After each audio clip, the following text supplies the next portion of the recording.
berapa kali digebuk sama Brimob gitu kan, berapa kali kesabet sama gespernya tentara gitu. Bisnis madu mirip bisnis narkoba.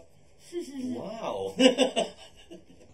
Allah kok bercandanya unik amat gitu kan. Pagi tadi jatuh, sekarang jam 3 saya dibawain banyak. Jam 12 malam saya ketok pintu. Gitu kan. Lu gila apa jam 12 malam ketok-ketok.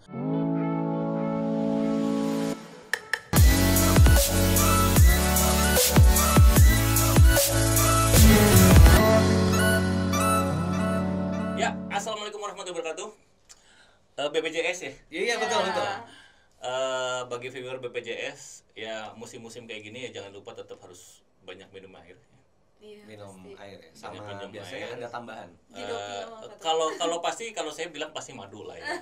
Madu, betul. Ya. Jadi, Sekalian pegang ini enggak? Jadi host aja. BPJS ya. Apa BPJS apa sih panjangnya? Lebih interaktif. Bincang penjual jadi sukses. Sukses. Bincang penjual jadi sukses. Kalau orang ditanya lo mau bisnis sama mau jualan? Bisnis Bisnis apa jualan? Bisnis. Tapi yang kamu lakukan dulu apa? Jualan dulu. Nah, pasti. itu. Nggak usah berpikir belakangnya, depan kamu aja apa jualan dulu lah. Jualan. Bukan jualin dulu ya. Jualan. Jualan aja dulu. Kalau jualin itu akhirnya pertamanya dalam milik orang, tapi jualan dulu apa yang kamu bisa. Karena gini, produk hanya sebagai sarana. Oke, betul. Karena berpikir adalah gue harus jualan apa nih gitu kan. Kebanyakan mikir nggak jalan-jalan. Iya, jadilah orang bodoh. Karena tugas orang pintar bantu yang bodoh. Ya. Oh iya. Dia prinsipnya ini juga ya. Bill Gates. Karena Mark Zuckerberg. Biar saya kayak gini, yang orang pintar kan justru bantu dia. Oke. Jadi terus enaknya lagi di Indonesia itu ada istilah kalau bahasa Jawa melasan gitu. Kalau orang sini ada ewuh gitu, nggak enakan. Iya. Gunakan itu sebagai trik jualan kalian. Oh. Karena pada saat nggak enakan gitu kan, kalian sudah bawa produk ke temen, Nolaknya juga susah. Terus karena teman pasti ingin bantu temennya. Saudara ingin bantu, kawan pun sama gitu. Jatuhnya gunakan itu sebagai sarana untuk jualan kalian. Oke, pertama karena dasar kasihan, gak masalah. Gak masalah atas dasar kalian. Kan sekarang orang pada bingung mulainya. Gak apa-apa, jualan atas dasar kasihan gak masalah. Kedepannya baru. Ada step-step buat analisis ya. Kira-kira apalagi nih yang bisa dideketin jadi calon pembeli? Pertama, kalau itu satu memang karena dasar kasihan. Oke.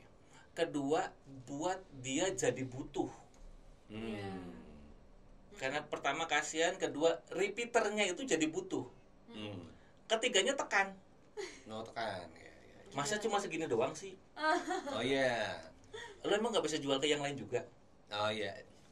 Baru jadi agen, reseller. Dirangkul jadinya ya. Menekan tapi merangkul. Iya. Tekanannya ke sana. Tekanannya memang ke sana. Harus seperti itu. Jadi nggak usah takut bahwa kalian barangnya tinggal diterima orang. Nggak masalah. Iya. Nggak masalah. Terus sekarang orang berpikir lagi sudah eranya marketplace, Shopee sebelah gitu ya. Pokoknya yang lewat jalur MEA atau lewat jalur bisnis yang lain gitu. Kadang kita nggak pernah berpikir bahwa iklan itu investasi, tapi orang berpikir iklan itu biaya. Iya, sebetulnya investasi, setuju, betul. Iklan itu masukkan ke investasi. Yes, betul. Seberapa banyak orang melihat? Ya. Frekuensi Traffic. traffic sebenarnya Awareness. traffic. Terus abis traffic apa? Frekuensi. Berapa banyak orang yang beli? Abis itu tinggal volume. Dari berapa orang yang beli, berapa banyak dia beli atau berapa kali dia beli? Ya, betul. Jadi bahan analisis lagi. Ada CRM yang berjalan ya. Customer Relationship Management. Ini udah canggih banget. Padahal madu loh. Tapi mungkin kita harus tahu juga backgroundnya. Backgroundnya dari apa dulu nih seorang. Ini panggilnya apa sih? Soalnya bingung saya manggilnya. Ini Asep Bejo. Saya generasi mungkin di sini termasuk sepuh ya saya ya. Kelahiran 77 lah ya. Tadinya saya mau salim loh. Kelahiran 77, saya yakin sepuh lah. Generasi kolonial yang menyelesaikan masalah dengan sebatang rokok dan secangkir kopi gitu. Iya. Nama Asep, kok aneh orang Jawa namanya Asep? Iya, betul, betul. Ternyata saya tanya bapakku, Pak, namanya kok Asep sih? Sangat tidak berbau Jawa. Asalnya katanya dari Jawa ya? Jawa, Kebumen asli. Kebumen asli, ada hologramnya asli di sini. Jadi Asep, alasannya apa gitu kan? Namanya Asep, saya juga bingung gitu.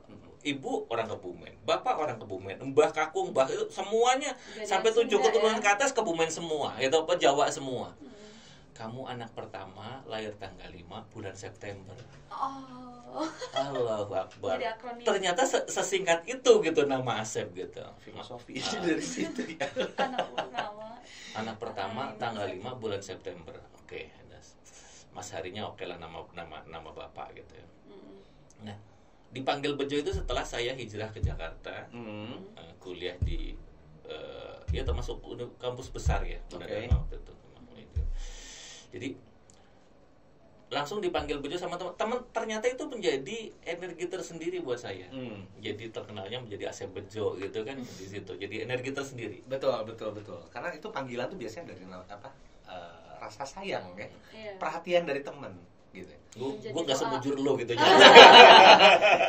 Kelihatan nih, Bejo banget nih dikelilingin sama lingkungan teman-teman yang care nih. Positif ya. Positif kayaknya nih. Gimana waktu hijrah ke Jakarta itu untuk kuliah ya? Untuk kuliah. Oke lah, balik lagi ke saya yang kepengen tahu dulu kan Mea waktu lagi saya masih gabung ke Mea, jujur aja Mea-nya masih kecil banget. Masih kecil lah. Sorry Kang Johan, Ko Johan sama Mbak Nerisa ya, Teh Nerisa ya. Sorry banget saya dulu masih kecil gitu. Kalau sekarang sudah sebesar ini, sudah sekumplit ini, saya takjub juga gitu kan. Angkat jempol banyak-banyak, bukan hanya 2 tapi banyak-banyak. Yang dilakukan sama Mea memang sesuatu yang sangat spektakuler bagi saya untuk di generasi metaverse ya. Sekarang kan saya bilang generasi metaverse ya. Iya. Generasi metaverse itu ternyata beda lagi dengan generasi milenial sama generasi yang ZA lah. Z pertama ini Z terakhir kayaknya. Iya. Generasi metaverse gitu dan ada satu pelayanan khusus dari daftar, coaching, bahkan sampai after sales-nya sampai itu dahsyat.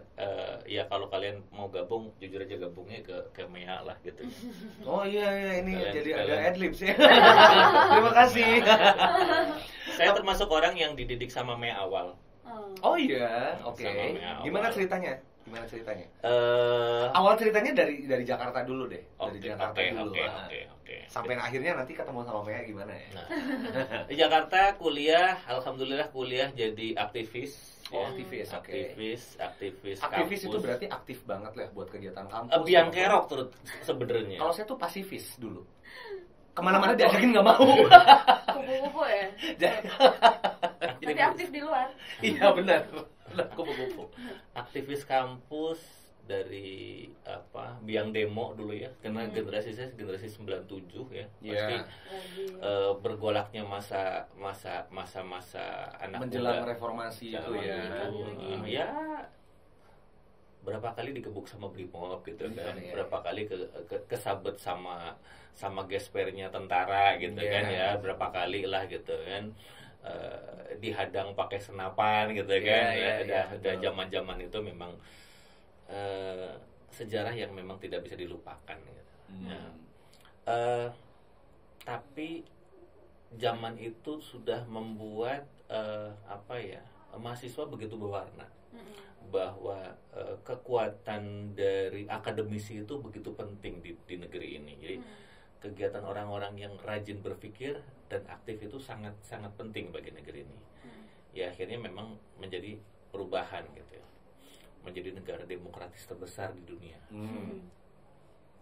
Amerika sendiri menurut saya bukan demokratis, masih belum demokratis, tapi Indonesia udah sangat demokratis. Betul. Sampai saat ini bisa mengakomodir banyak hal yang berbau demokrasi. Betul. Walaupun akhirnya nggak beres-beres gitu kan, karena kebanyakan kepentingan. Karena pemerintah betul otoriter gitu. Nah, bergerak jadi aktivis, jadi bisnis di kampus juga gitu. Bisnisnya ya. apa waktu di kampus ya? Bisnis laporan gitu ya. Kalau saya cuma ngerjain tugas doang sih 1-2 atau misalnya ada PR tiap pagi. Ini kayaknya lebih dahsyat lagi. Dulu saya adalah jokinya gitu. Joki Dan pegang satu kampus. Satu kampus, Sobat Mea. Cara membagi waktunya gimana? Gak usah ngebagi.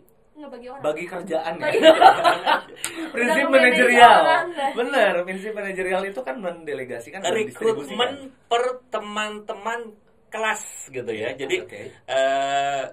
saya dulu di saya termasuk dulu di akuntansi termasuk anak yang kurang pinter karena EB-nya EB 19 gitu kan. EB itu dulu akuntansi bisnis. Akuntansi. Nah, S1. Itu EB itu dari EB 11. Sedangkan berakhirnya EB sampai EB 21. Saya termasuk EB 19. Jadi sebenarnya secara klasemen akhir ya. level ininya nggak ada gitu loh. Tapi dilala manajerialnya jalan. Manajerial jalan. tapi dilala sih memang justru orang sukses itu justru orang yang malas. Oh iya. Orang sukses karena dengan mempekerjakan yang lebih pintar. Ketawanya pakai sumringah. Jadi dulu memanfaatkan rekan-rekan yang IPK-nya lebih tinggi. Iya, dulu saya nasakom pas waktu lagi manajerial itu IP saya itu 1,8. Wow. Iya. Oke. Ini takjub sampai bingung saya 1,8 ngapain aja. Karena kuliah itu jangan sampai ganggu main bola dan kuliah itu jangan sampai ganggu pacaran. Oh iya, oke. Itu. Prinsipnya pemuda saat itu banget ya. Iya, jangan sampai kuliah itu jangan sampai ganggu pacaran. Jadi kalau dulu generasi dia kayak gini nih, udah pasti. Iya. Oke, jadi kalau begitu terus dipakai apa aja tuh dari sekian ribu orang yang udah ditangani ya waktu itu untuk kebutuhan studinya gitu. Kebutuhan studi jelas udah pasti untuk menunjang kuliah ya. Ya cuma memang karena memang nakal gitu jatuhnya ya sampai bayar taksinya pun abonemen bulanan. Pakai abonemen ya udah kayak antar jemput sekolah ya. Udah pagi-pagi datang deh. Oh iya. Ya driver taksinya juga enak ya kayaknya. Tahu aib semua gitu. Oke.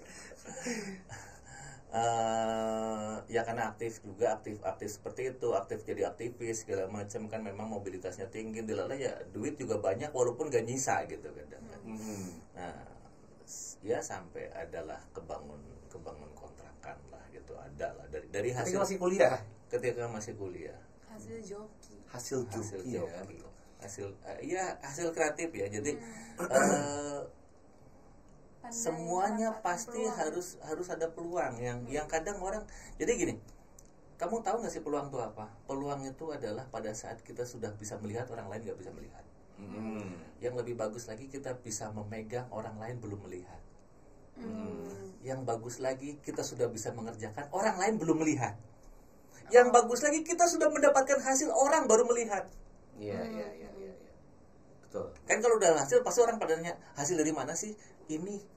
Jadi kita sudah mendapatkan hasil orang pada baru melihat. Oke. Jadi itu melipat gandakan uang ibu yang waktu itu dititipkan ya buat kuliah ya sebenarnya ya. Iya. Oke. Iya. Tuh sempat tanya nggak sih ini tiba-tiba loh kok bisa jadi gini gitu? Oh iya kaget lah. Pas waktu lagi wisuda memang sengaja silent gitu ya. Silent aja. Iya mas. Tiba-tiba kejutannya bukan cuma ijazah aja berarti. Sertifikat rumah. Ini tuh tanah ibu. Kenapa jadi kayak gini? Katanya kamu kos gitu kan? Iya. Cuma dikembangin lagi aja. Dibeli lah gitu ya. Sampai berapa kamar waktu itu yang udah dibeli? Kamar kosan. Lumayan lah. Untuk hidup orang tua lumayan lah. Bisa ada gitu aja. Oke. Setelah itu kan udah berjalan nih punya kontrakan lah ya, punya kontrakan kayak gitu dan itu dipakai oleh ibu ya. Saya nolkan lagi, ibu lagi gitu kan. Dinolkan lagi ya. Saya dengar sempat pokoknya udah itu buat ibu aja gitu. Iya, saya nolkan lagi. Oke. Buat beberapa orang tertentu ya, mungkin termasuk saya ya kayaknya kalau dikasih semua enggak deh gitu kan. Tapi ini udah dikasih semua, kemudian mulai dari nol lagi. Nolkan lagi. Oke. Karena gini, pada saat kamu berjuang dan sudah mencapai puncak, ya. Dan puncak itu kemungkinan besar tidak bisa kamu peroleh naik lagi, atau stagnan, atau turun. Kalau saya, jeleknya saya hilangkan, saya nolkan lagi. Karena pada saat saya nolkan lagi, walaupun itu nantinya bakal jadi milik saya gitu ya, nantinya gitu kan, ataupun enggak masalah. Pada saat kita nolkan lagi, kita akan startnya lebih enak lagi. Oke. Filosofi itu seperti itu. Jadi lebih baik tinggalkan sesuatunya pada saat kamu di posisi paling tinggi, karena itu akan menjadi bahan acuan nolnya lagi. Oke. Jadi itu yang udah ditanamkan pada diri sendiri ya, seperti itu. Oke. Bahkan sampai abis itu kan kuliah terus kerja di Ramayana dengan segala macam pola segala macamnya. Ramayana terima kasih sekali sudah bisa membesarkan saya dulu. Terus abis itu pindah lagi ke marketing, sales, marketing, teknik, roda troli, di mana dulu sampai saya adalah karyawan termudanya, paling begonya gitu ya dianggapnya. Hijau. Terus dikasih tempat yang paling tidak bagus. Sales industri dilemparnya ke Bogor, dengan kawasan industri di Bogor sedikit. Zaman dulu. Iya. Teman-teman saya yang lebih senior di Cikarang, Bekasi, Kerawang gitu kan. Yang memang tingkat industrinya gede banget, kawasan semua. Sudah terbentuk lah Sudah terbentuk. Nah, yang anehnya di bulan pertama saya sudah target. Saya tanya ke senior saya, kamu target di bulan keberapa? Saya baru bulan ke-6 baru bisa target. Saya di bulan pertama sudah target. Bulan ketiga target saya sudah menyamai teman-teman. Bulan ke-6 dari 6 orang direktur 1 dan 5 orang sales. Di bulan ke-6 mereka semua digabungin sama pencapaian saya lebih tinggi pencapaian saya. Yang di wilayah paling miskin, karena saya bisa optimalin gitu. Jadi jualan itu orang hanya by produk.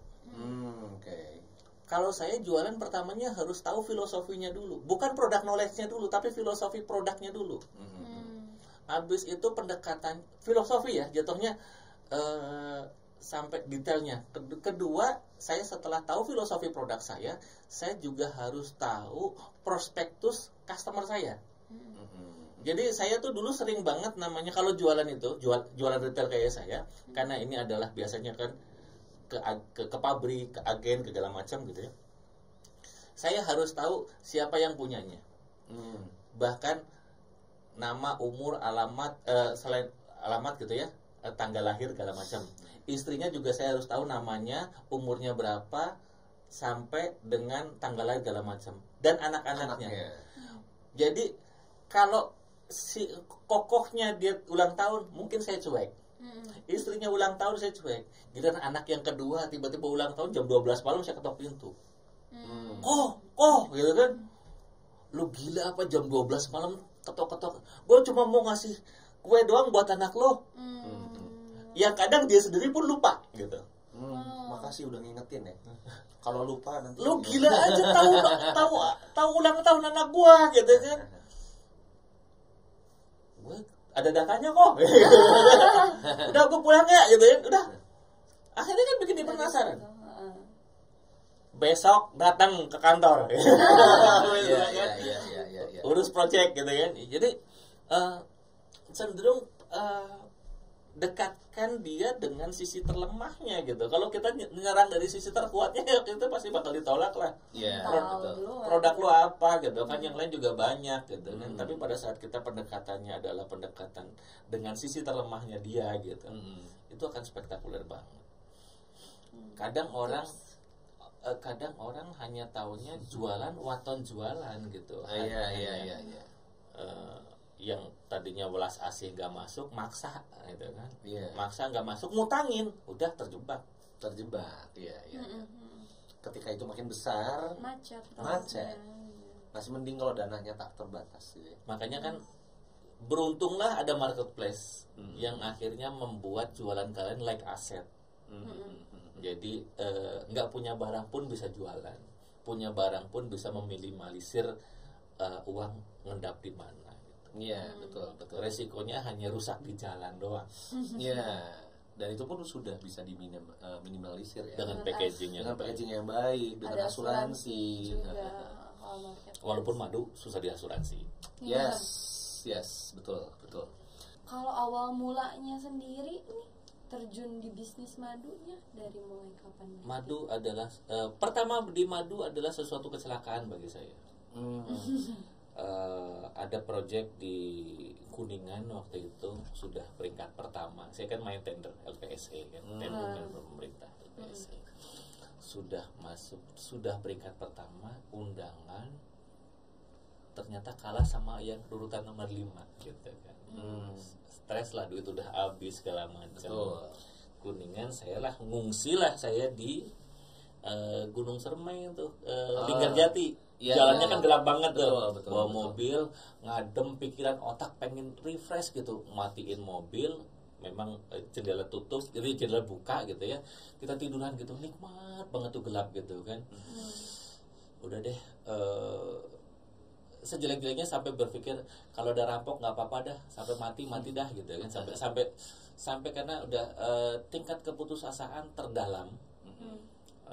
Sudah tidak ada uang sama sekali lah saya anggap gitu kan, sudah sangat sedikit hanya ada di dompet gitu kan, buat keluarga pun udahlah gitu, dengan segala banyak utang dan segala macamnya udahlah gitu, nggak apa-apa gitu. Di malam gelap-gelap kayak gitu tiba-tiba ada bunyi kesak orang nuntun motor GL cepet. Di belakangnya aku kira dia tahu karena kan ada box, ada box yang biru itu kayak tahu Cibuntu gitu. Iya betul. Saya kaget dong, aku kira rampok atau apa gitu. Peganglah kunci stang gitu kan, keluar. Pak punten lewat gitu. Ya gitu kan. Kok dituntun gitu, di gunung dituntun. Apa Pak? Odeng. Iya. Odeng apa?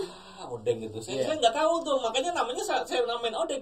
Odeng apa itu odeng gitu. Nah, Pak, odeng apa? Odeng madu tuh Pak. Emang ada madu odeng? Ada. Iya madu odeng. Iya. Disenterin gitu kan. Betul. Tapi Pak ini jalan ke sana masih jauh Pak, jauh ini udah berat kata dia. Ya udah deh Pak, taruh di mobil aja dulu. Dia ngeliat saya dong. Ngapain taruh di mobil? Rampok nih. Mungkin dia pikir saya juga gitu kan. Iya. Nah, pikiran saya kan kepengen nolong, ya kan. Yang tadinya saya pikir mau dirampok, ternyata orang bawa odeng gitu kan. Udah Pak, taruh aja. Dia yang mikir mau dirampok. Dia mikir ngeliat gitu kan. Ulah Pak. Malah ulah Pak. Udah Pak, berapa saya beli? Ya, Pak, di dompet ada sekian juta, saya kasih 2 juta. Lalu itu memang benar madu Pak, madu odeng. Nah, taruhnya di jok mobil di tengah, karena kalau di belakang saya takut gojlak kan. Taruhlah di tengah, pas di tengah. Nanti kalau Bapak sampai rumah, saya temenin Bapak sampai rumah. Kalau mau Bapak ambil lagi nggak apa-apa. Yang penting saya bisa nolong Bapak ini turun gitu kan. Ternyata bos, dari tempat saya sampai ke jalan raya itu perjuangannya gede. Saya pikir kan saya pertamanya udah lewat jalan aja gitu kan. Si Bapak nuntun kan gak tega sayanya. Akhirnya saya berhenti, Bapak situ suruh jalan dulu di depan, saya nyanterin dari belakang pakai mobil gitu kan. Dilalah aja masih adalah setengah lah. Ternyata sampai jalan raya itu habis 2 bar. Habis 2 bar, lumayan jauh. 2 bar bensin. Ya banyak diemnya kan jatuhnya kan. Betul. Diam, dia jalan dulu, nyenterin lagi agak jauh, datengin lagi gitu kan. Habis 2 bar sampai ke jalan raya. Habis jalan raya ya kan juga masih bingung juga. Sampai di jalan raya itu jam 1 malam, jam 12 jam 1 lah. Nyari tambal ban dong. Ya kan si Bapak itu nggak bisa, motornya kan bannya meletus belakang. Nungguin lagi, nyari lagi, mikir antara ke kanan atau ke kiri. Iya. Udahlah Pak, yang turun aja lah, jangan naik, yang turun ke kiri Kang, ke kiri. Udah turun ke kiri. Dapat itu 1 jam baru dapat ada tambal ban, itu pun ketok pintu. Karena kebanyakan kan pinggir jalan tambal ban mobil. Bukan tambal ban motor. Dimasukin ke mobil juga, motornya motor GL cepet kan juga nggak masuk ke mobil Xenia. Ya udah, ketok pintu. Karena ngerasa terpaksa pegang duit gede gitu, berani dia gitu. Kotoknya agak kenceng ya. Gue bayar lu. Habis itu ya udah mikir, udahlah Pak, rumah di mana? Di Majalengka Pak. Allah Akbar, Kuningan ke Majalengka gitu kan. Iya. Itu lumayan tuh.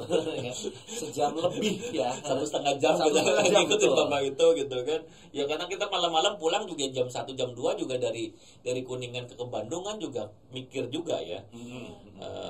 Mikir ngantuknya sebenarnya. Iya. Kalau rame sih rame. Kan jam segitu jam-jamnya bis malam. Mobil-mobil besar lah. Mobil besar, mobil yang tidak bertanggung jawab seringnya gitu. Ya udah, sampai ke rumahnya istirahat sebentar sambil bener nyicipin madu gitu. Bener di badan anget gitu. Udahlah saya bawa pulang pagi sampai rumah. Karena saya nggak tahu bahwa itu madu bagus atau tidak, saya bagi-bagiin ke tetangga. Saya bagi-bagiin. Separuh saya bagiin. Lihat respon, halus, bagus, jual gitu kan. Nah, penderitaan kedua datang lagi. Saya telepon itu nggak bisa. Ini telepon kemana nih? Telepon ke bapak itu tadi. Oh, yang tadi jual madunya. Saya telepon, nggak bisa. Nggak pernah ngangkat. Mana madu di rumah udah habis gitu kan. Semua orang pada nanya lagi maduna halus gitu. Iya. Udah telepon lagi. Pas telepon ke berapa gitu, ada ke 15 kali saya telepon itu, anaknya balas WA, Pak maaf si bapak nggak bisa baca, nggak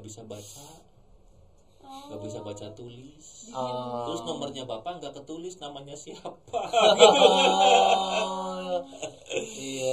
Ya udahlah akhirnya, ya kan dari SMS dari telepon kan sering, ya itu jawabannya, ya udah Kang ada madu, ada apa gitu. Karena nanya ada madu, ada apa? Ya udah. Alamatnya masih tak paranin lagi dari Bandung ke Majalengka. Majalengkanya Majalengka apa? Yang gunung itu di bawah Gunung Sermainya juga sih. Oh iya. Nah, habis itu lo bayangin dari Bandung ke Majalengkanya pun gunung, cuma 2,5 kilo Bu. Balik sampai rumah. Laku 2 botol. Yang 2 botol lagi dibeli sama orang tuanya anak, orang tuanya teman anak di sekolah. Karena waktu itu saya sudah nggak bayar SPP anak sekolah tuh, nggak bayar SPP anak sekolah. Saya berharap banget bisa bayar nih katanya. Ya lumayan di swasta yang bagus gitu ya tahu sendiri lah SPP-nya kalau swasta bagus walaupun SD kan. Sampai di sekolahan, karena saya ceroboh bawa tas kreseknya cuma 1 yang seginian, kan beling itu gesekan ke plastik kuat. Iya. Pas dibawa diangkat jatuh, nangis saya tuh. Bayar anak sekolah, duit lagi nggak ada, yang mau dijualnya jatuh tuh. Nangis, tapi ya nangisnya laki-laki yang hanya cuma gitu doang ya gitu kan. Tidak meraung-raung. Sampai rumah cuma ya, kenapa Mas mukanya pucat? Aduh jatuh. Dah itu doang. Bukan rezeki. Wes, nilai sih saya juga sabar itu. Bukan rezekinya. Sambil menenangkan juga. Nenangin juga gitu, ini bayar sekolah gimana gitu, beras gimana gitu kan. Orang taunya kita kan orang mampu. Rumah lumayan gede, mobil ada gitu kan contohnya kan. Kehidupan sosialnya bagus gitu kan. Tapi mengalami keterpurukan juga ya sah-sah aja gitu kan. Allah Maha bercanda kok gitu. Kalau menurut saya Allah bukan suka nguji, bukan suka nyoba gitu, tapi bercanda gitu. Jadi Allah Maha bercanda kok gitu kan. Benar. Sorenya jam 3 sore sampai jam 3 atau jam 4, anaknya si Abah datang ke rumah. Pak, suruh nganterin madu, suruh Bapak. Kan saya lagi gak punya duit. Gak apa-apa, suruh titipin dulu aja, suruh jualin. Si Abah. Biasanya cash terus kan ya? Iya, biasanya cash kan. Ini tiba-tiba langsung kayak dikasih kredit ya. Emang kenapa nitip ke sini gitu kan? Kata bapak, Pak Asep orang baik. Poinnya cuma satu, Pak Asep orang baik. Karena nyanterin bapak dari atas ke bawah. Saya jadi percaya. Jadi percaya. Pak Asep orang baik, anterin aja ke sana. Kok dilalah gitu, dilalah. Makanya saya bilang Tuhan itu maha bercanda gitu. Bukan menguji, bukan mencoba, bukan, tapi maha bercanda gitu kan. Allah kok bercandanya unik amat gitu kan jatuhnya. Pagi tadi jatuh, sekarang jam 3 saya dibawain banyak. Bahkan lebih banyak dari stok sebelumnya. Iya. Oke. Ini panen bapak nih, suruh titip ke Pak Asep aja. Saya ke kamar, sujud syukur, balik lagi. Nggak di situ aja ya. Iya, oke. Terus dianterin dong itunya, apa sih si madunya yang udah tadinya mau dianterin? Ya, langsung pengumuman di WA group, madunya datang. Brang, 3 hari habis. Oke. Dan saya jualnya juga lumayan cuan lah, 30-40% dapat gitu kan. Dah langsung. Terus kerjasama lah sama beliau. Seberapapun banyak bapak dapat, kirim saya. Full, all gitu kan, Mbak. Jangan kasih yang lain. Jangan kasih yang lain. Saya memonopoli. Tapi kualitasnya nggak pernah berkurang ya dari pertama kali bekerja sama. Alhamdulillah memang bagus. Memang terakhir akhirnya kurang karena memang beliau ya lama-lama ada bisnis yang lain juga, karena dari saya pun dia cuannya bagus ya, akhirnya dia punya bisnis yang saya anggap revolusioner juga. Jadi dari madu terus pindah ke kambing gitu. Jadi tadinya nabungnya ke ternak. Lama-lama malah ternaknya kebanyakan, nggak sempat nyari madu. Udah keenakan di Malah, ternak. Iya. Malah ke peternakan ya. Sampai tanya kan terakhir, Pak, kambing sekarang berapa? Udah 80, Pak. Udah nggak sempat nyari madu ya. Nah, kalau ketemu sama yang lain-lainnya nih dari mana? Karena gini, saya pikir madu adalah sesuatu yang unik. Karena madu sesuatu yang unik, karena di Indonesia ternak lebah itu bukan yang populis. Terus pekerjaan mencari lebah hutan itu bukan pekerjaan yang lazim. Dan tidak mudah ya. Dan tidak mudah. Jadi pas waktu lagi lo beli madu harganya murah, tanya aja deh gitu kan. Karena harga kesengatnya, harga naik carinya itu sangat beda. Jadi sampai akhirnya bergabunglah di asosiasi gitu ya. Jadi kalau beli madu, tanya aja ke pedagang madunya, lo di asosiasi yang mana gitu. Karena hanya orang-orang asosiasi yang menjaga sekali sama kemurnian madu. Ada 2, ILMI, Inspirator Lebah Madu Indonesia, ada API, Asosiasi Perlebahan Indonesia. Kalau nggak di 2 ini, ya udah deh, enggak. Saya bilang nggak tahu ya kualitasnya seperti apa ya, keasliannya. Independensinya kurang lah, bermasalah gitu. Karena di Indonesia madu 90%-an lah palsu. Oke. Nah, 90% di Indonesia. Kalau ngomongin tadi madu palsu, kalau madu asli itu kayak indikator madu dikatakan asli itu apa berarti? Sebenarnya sih apa ya, cenderung pada sanadnya bagus atau tidak. Sanad itu dia dari peternak mana atau dari pemburu siapa, jadi harus jelas ya. Satu itu. Kalaupun itu adalah privacy, jatuhnya minimal tanyakan aja, kamu gabungnya di siapa? Gabungnya di asosiasi apa? Kalau dia tidak gabung di asosiasi.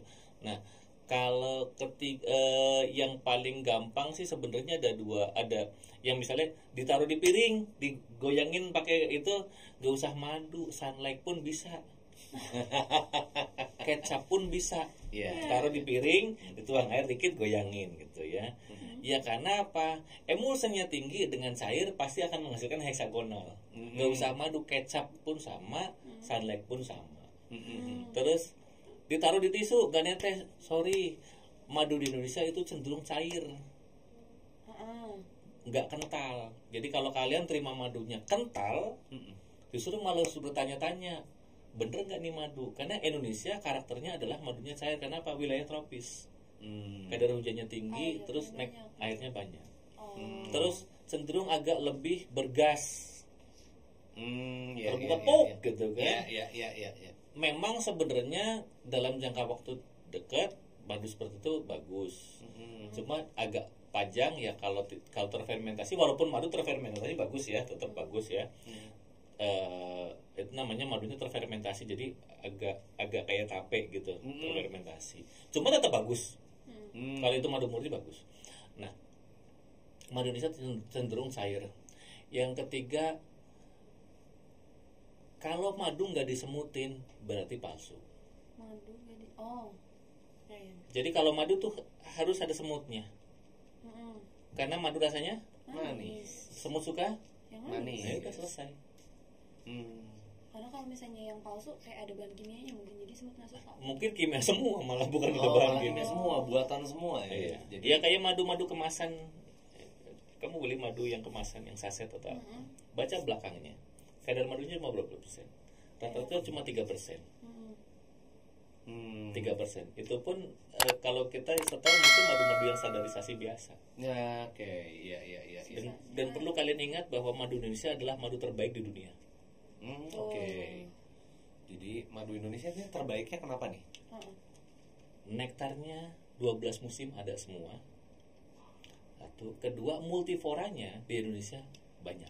Jadi cakupan multiforanya banyak. Nah, kalau yang spesifikasi misal kayak madu randu, kaliandra, iya memang di Indonesia banyak. Banyak hutan-hutan homogennya. Cuma kalau yang multiforanya di Indonesia juga sangat bagus. Itu banyak bunga, banyak nektar. Jadi nggak hanya di hutan homogen kan bunganya ya itu aja ya jenisnya ya. Lo bayangin gini, di Eropa atau subtropis ada berapa musim? 4 musim. Yang musim bunga hanya berapa musim? 1. Berarti yang 3 hibernasi. Oh iya oke. Berarti pakan. Nah kalau sudah madu seperti ini, yang madu full nektarnya Eropa nggak bakal dijual. Iya betul. Oke ya paham ya. Nah ini setelah paham terus gimana, sharing commission atau? Oh pasti. Eropa, Amerika per kapita 3 liter. Per kapita 3 liter. Konsumsinya per orang segitu ya. Malaysia aja sudah 1,8 liter. Kamu tahu Indonesia berapa? Setengah liter. Enggak. Berapa? Kalau setengah liter bukan berapa kira-kira? Seperempat 250 mili. Iya. Ternyata Indonesia konsumsi madu per kapitanya masih 25 mililiter per tahun per kapita. Sedih sekali ya. Padahal Indonesia penghasil madu terbaik. Iya. Kita penghasilnya tapi konsumsinya malah paling sedikit ya. Ya. Oke. Karena itu pun masih 90%-nya bermasalah. Dan madu yang dikonsumsinya juga bukan yang murni. Bukan yang murni, banyak yang ada bahan kimianya mungkin beda sama. Ya, karena Indonesia ternak lebah bukan ternak yang populis. Oke. Jadi itulah mungkin atas dasar itulah yang katanya kecelakaan itu ya. Ya, jadi kalau bisnis madu saat ini jujur aja healthy-nya paling enak. Oke. Bisnis madu mirip bisnis narkoba. Wow. Itu bisa clickbait-nya. Bisnis madu itu mirip bisnis narkoba. Apa? Bisnis with trust. Oh, bisnis with trust, kirain bikin kecanduan. Bisnis with trust. Oke. Kalau lo beli madu di gua, ya, udah, bagus, udah. Besoknya nggak bakal yang lain. Satu itu sama dia juga lebih nyebarin ke yang lain ya. Iya. Bahwa ini madunya trusted gitu ya. Iya. Oke. Kalau paracetamol mah gampang, di semua apotek ada. Iya. Dan segala macam mereknya ada. Betul. Yang penting paracetamol sekian milinya. Udah selesai. Betul. Madu beda. Madu jatuhnya nggak tahu harga dasar berapa. Yang jelas makin mahal makin asli. Orang berpikirnya kayak gitu. Iya. Oke. Kalau lo beli madu murah pasti ada. Karena gini, pertanyaan orang beli madu di apa? Pertanyaan orang beli madu di apa? Pertanyaan dasarnya. asli apa palsu Kang? Ah. Udah jelas-jelasan gue bawa madu, menghina banget aslinya asli apa palsu Kang? Iya. Dan madu adalah barang terfitnah sepanjang dunia dari zaman pertamanya orang manusia ada. Madu dan racun. Bukan itu aja, gue udah jelas-jelasan bareng sama pemburu nyari madu di hutan. Bareng sama pemburu nyari di hutan. Pulang udah badan kotor segala macam, sampai rumah istri masih nanya kok madunya asli apa palsu ya. Terus ditraktir makan lah ya setelah itu ya. Allahu Akbar, gue bilang. Iya. Oke, madu ini memang tricky ya. Maksudnya orang pasti mempertanyakan memang kualitasnya dan kemurniannya. Ya. Tapi kalau secara kasatnya pernah ini nggak sih? Ada patokan khususnya nggak? Kalau saya sih nguji karamel ya jatuhnya, nguji kadar gula gitu. Karena kan yang paling gampang untuk menipu konsumen adalah gula dicairkan. Oh iya. Ya, sebenarnya ada teknologi lagi sih sebenarnya yang bahan infus juga kan glukosa. Serem banget itu malah sebenarnya. Paling gampang secara teknologi adalah kan gula dicairkan, tambah ya sedikit kayak masin atau segala macam kan, dikasih emulsion gitu ya. Nah paling gampang itu ada lilin nggak sini? Lilin. Rokok. Ada korek nih. Korek. Jadi madu itu biasanya ujinya adalah uji karamelisasi kalau saya sih. Okay. Jadi kalau ada lidi nggak atau tusuk gigi? Lidi, tusuk gigi, mungkin ini sedotan ini ya. Oke, sedotan ya. Minum kali ya. Sedotan minum. Nanti dipraktekin aja lah. Nah, pada saat saya kalau udah ada yang di sendok ini suka ini otomatis A. Untung punya istri udah ya. Iya, alhamdulillah. Betul. Jomblonya nggak permanen. Jomblo. Nah, madu itu kalau di ini kan netes ya. Netes ya. Iya. Nah, setelah dipanaskan sampai mendidih, nanti didiemin sampai dingin, jadi panasin aja ini. Sampai mendidih. Nanti didiamin sampai dingin, dia akan balik lagi madu lagi enggak? Nah, madu itu akan kembali lagi menjadi madu. Si kekentalannya juga akan ya. Tetap sama ya. Walaupun lebih kental, cuma dia kan tetap netes, nggak seperti gulali. Oh iya, kalau gulali tetap ini ya. Padat atau kadang keluar kayak serabut itu kan? Serabut ya, karena gula kan sih begitu ya. Akhirnya kamu tahu. Jadi nanti pada saat dingin, setelah setengah jam gitu ya, diinin lagi nanti dia akan kembali lagi menjadi madu. Oke, ini anggaplah sudah mulai cair banget ya, ini cair banget. Tapi nanti akan menjadi kental kembali lah ya. Maksudnya sticky gitu ya. Terus dibantu aja nggak apa-apa. Dibantu nggak apa-apa. Dibantu sama ini. Anggap aja jam. anggap aja itu ya lomba sendok kelereng di Agustusan. Nah, kan balik lagi ke madu sendiri nih. Kalau kita sendiri kan taunya itu madu hanya madu alami, tetapi kan ada madu yang ternak sama yang dari alam. Nah, bedanya apa? Yang spektakuler ya di Indonesia itu,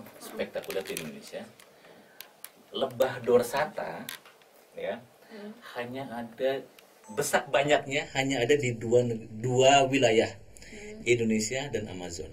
Lebah dorsata atau lebah hutan antara Indonesia dan Brazil ya? Hanya ada dua wilayah yang banyak menghasilkan itu. Harus dulu nih jelasin. Madu tuh panjang banget memang. Kalaupun di Nepal ada, di Nepal ada memang madunya bagus bawah Nepal gitu, di pegunungan Himalaya itu memang banyak. Tapi nggak banyak, hanya klaster. Oke. Di Indonesia, dari ujung Indonesia sampai ujung Indonesia, Bandung pun masih banyak namanya lebah dorsata. Ini Ciwidey masih banyak. Itu sampai ke pokoknya di Indonesia lah ya, wilayah tropis. Tapi negara lain nggak begitu banyak. Malaysia nggak begitu banyak. Ada lagi di Amazon. Afrika pun nggak begitu banyak. Ya. Jadi saya sering datengin orang-orang dari luar untuk wisata lebah. Jadi lebah ya. Tak ajak ke hutan untuk ikut nyari lebah hutan. sambil ambil madu. Enak ya, dapat tenaga kerja gratisan ya. Lumayan lo wisata itu. Saya undang teman-teman gitu mereka udah ikut wisata bayar nih ya. Bayar. Suruh kerja lagi. Waktu itu bareng sama Discovery Channel pernah. Oke. Sama peneliti dari Jepang pernah ngajak. Terus peneliti dari Prancis pernah. Dulu kakek saya tuh diganggu Jepang ya. Ini saatnya saya balas dendam. Ambil itu madu. Mereka kepengin ya. Sampai kepengin rasanya kesengat jelas kurang ajar emang. Iya. Jadi sampai ditarget nggak sih? Sekian botol ya. Jadi mereka bayar ke anak-anak tuh kan, saya bilang udah kalau pengen ningkatin ekonomi, menurut saya bikin spot, saya bilang gitu kan. Jadi ada lebah, bikin spot, bikin tempatnya dulu ya untuk naik ke atas gitu ya. Dipanjatnya 2 minggu lagi ya. Begitu Pak, ntar mau dapat duit gede nggak? Mau udah umumin aja di media sosial, terus ngasih tahu ke teman. Udah dari Jepang dari ini datang ke Indonesia, terus ikut manjat. Ikut ke hutan, ngambil. Karena di Jepang nggak ada namanya lembah Dorsata itu nggak ada. Kalau lembah ternak banyak gitu. Oke, berbeda ya. Terus yang ketiga, yang kedua di Indonesia ada sesuatu yang beda lagi adalah lebah trigona, lebah yang tanpa sengat. Trigona. Kalau bahasa Jawanya, kalau bahasa Sundanya itu tewel. Bahasa Jawanya kelanceng, bahasa Sumatera itu kelulut lah. Nah itu rasanya asam banget, dan itu flavonoidnya tertinggi, kadar yang untuk dapat memperbaiki tubuh. Jadi kalau lebah ini, lebah mellifera itu, lebah ternak itu kan paling flavonoid sekitar 100 ya. Lebah dorsata sekitar 300 sampai 500. Sedangkan kadar flavonoid di lebah trigona itu bisa sampai 6.000, 8.000. Untuk recovery, apalagi yang untuk ini ya, organ dalam. Ibu saya kena stroke 2 tahun yang lalu, itu jalan aja nggak bisa, udah tiduran aja. Saya kasih madu kelanceng terus, lebah trigona, madu trigona. Pas lebaran kemarin saya pulang, ibu saya mau udah main kemana-mana. Oke, memang recovery-nya cepat, bagus ya. Untuk organ-organ dalam terutama ya. Oke. Rasanya kecutnya ngelebihin UC 1000. Iya, kalau UC dari kamu saat kita ya. UC 1000 oke. Kecutnya lebihin. Tapi enggak berbahaya buat lambung tuh. Sangat baik untuk lambung. Sangat baik ya. Untuk memperbaiki lambung. Malah memperbaiki lambung. Iya. Biasanya kan yang kecut-kecut itu takutnya gitu ya, buat lambung tuh malah jadi aduh gimana nih gitu. Sangat memperbaiki lambung. Malah sangat memperbaiki lambung ya. Sebenarnya yang rusak lambung kan malah karbo ya. Berarti saya kebanyakan nasi nih ya. GERD juga nggak? Ada GERD. Ada GERD. Ini cobain aja, cobain. Atau mau ditengkak juga nggak apa-apa deh.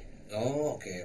Nanti atau pakai sana. Nggak masalah, biar habis acara tuh biar kelihatan ini dia rangkul semua sama saya. Itu bawa ke rumah ya kan. Gitu. Lo kayak nggak terima. Jadi madu itu memperbaiki, bukan merusak ya. Memperbaiki ya. Oke. Dengan catatan murni ya.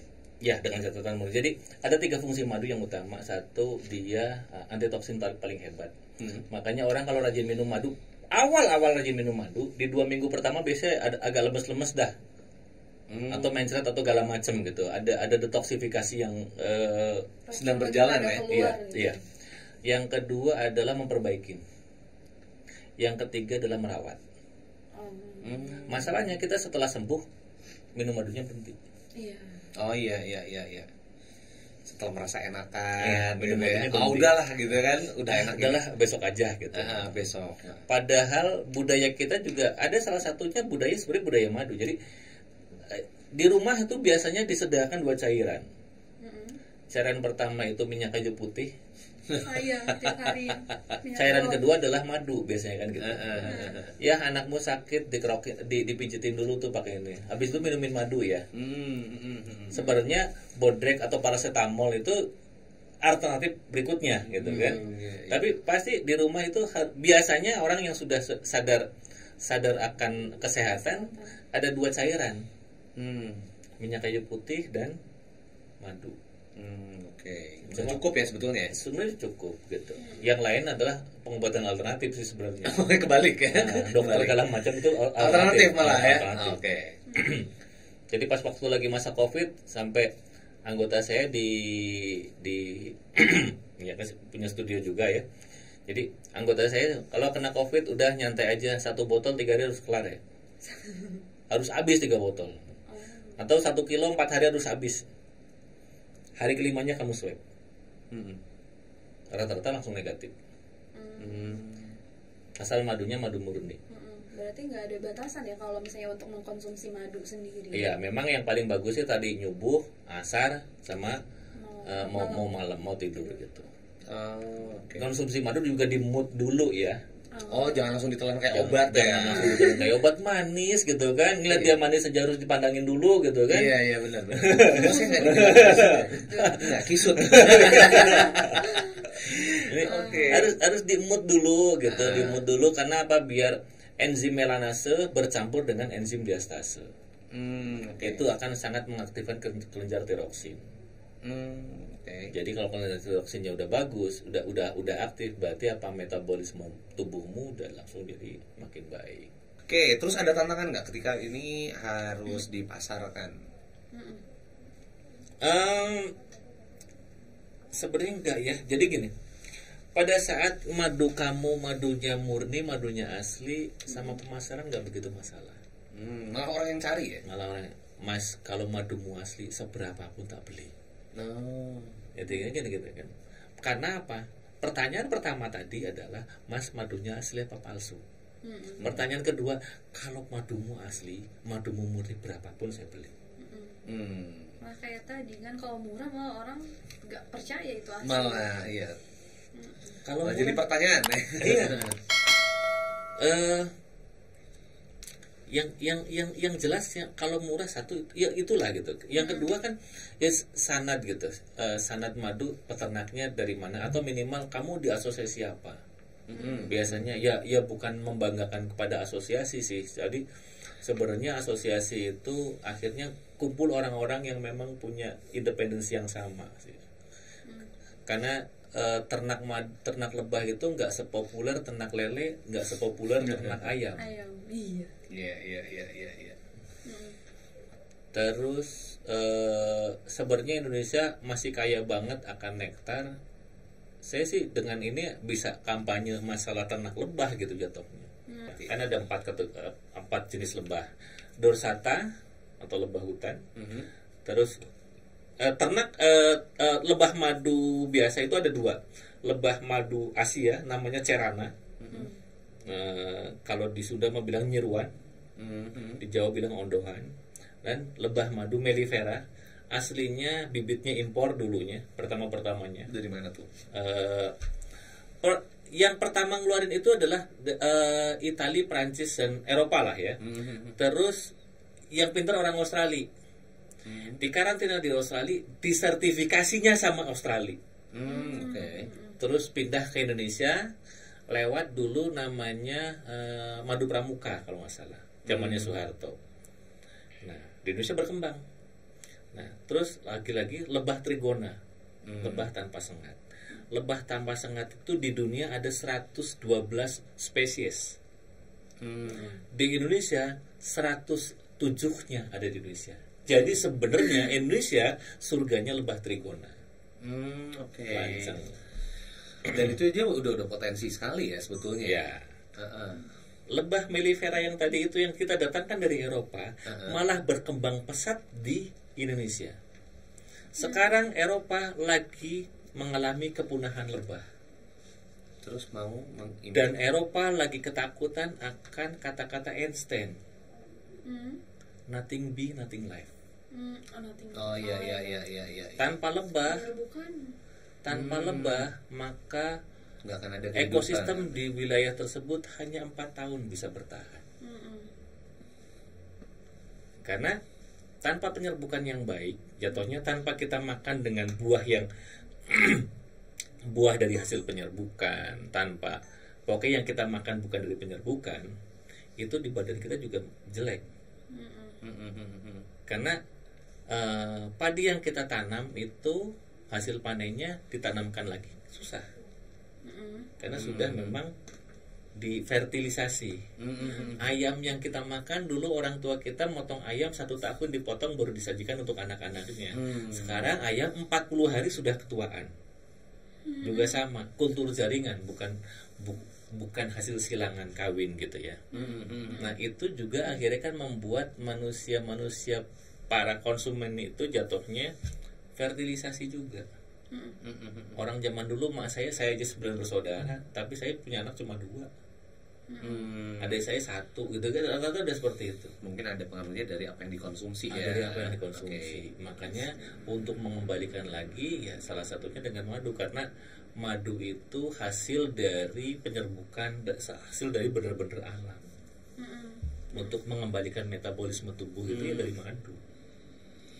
Nah, kalau untuk yang kesehatan sendiri itu lebih bagus yang mana, atau dua-duanya juga sebenarnya oke aja buat kesehatan? Atau ada kayak apapun dari madu bagus satu ya. Satu yang perlu didasarin apapun jenis madu itu bagus. Itu aja dulu satu. Kedua memang kayak kaliandra ini ternak kaliandra. Kaliandra itu cenderung warnanya kuning pekat gitu ya. Nah, dia flavonoidnya tinggi. Flavonoid itu paling bagus, pertamanya efeknya memang untuk memperbaiki jantung, peredaran darah gitu ya, jantung peredaran darah gitu ya. Nah, kalau karpa warnanya gelap. Gelap cenderung pada kadar mineralnya tinggi. Mineralnya tinggi. Nah, kalau perempuan paling cocok yang karpa. Karena mineralnya tinggi. Karena apa? Wanita tuh butuh mineral yang sangat tinggi. Karena dia punya siklus haid. Iya. Oh iya, saat menstruasi kan darah mengandung zat besi pada banyak keluar ya. Yang keduanya perempuan gampang stres. Makanya sedikit-sedikit lambung masalah. Nah, saya. Terus perempuan butuh penampilan. Ya. Nah, penampilan itu misalnya kayak kulit itu paling bagus dengan kadar yang mineral paling tinggi.